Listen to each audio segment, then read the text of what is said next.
Hi, classmates! Namiss niyo ba ako? Oh, anong meron? Mag-review ka na rin, be. May long quiz daw. Excuse me? Hindi ko kailangan mag-review. Stock knowledge lang. Wow, stock knowledge. Spell mo nga. Watch and learn. Okay, class! Ready na ba kayo sa long quiz? Sana madali lang. Bago tayo magsimula sa exam, isa lang ang rule ko. Bawal mangopya. Are we clear? Opo, Yes ma'am. po. Okay. Okay, let's start. Get one whole sheet of paper. Ma'am, 1 whole po ba? Minus 10 ka na agad. Okay, class. Time's up. Pass your papers. Sana pumasa ako. Nakakalito yung bandang huli. Ano kaya magiging score ko nito? Ikaw, Scarlett. Ako? Feel ko nga bagsak ako eh. Okay, class. Mag-a-announce na ako ng scores, okay? Hello, yun na. Cheska, 12/20.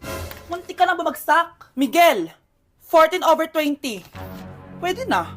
At Scarlett, perfect! Wow, paano nagawa ni Scarlett yun? Grabe namang stock knowledge yan. Ma'am, may kodigo siya sa kuko niyo. Oh. Ha? Totoo ba?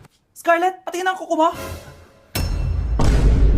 Kaya pala perfect ka? Dapat bagsak na yan eh. Ang daya. Aba, bakit ako babagsak? Ang number 1 rule lang naman ni ma'am ay bawal mangopya. May sinabi ba siyang bawal maglagay ng sagot sa kuko? Meron ba? Ba't parang kasalanan ko? May point si Scarlett.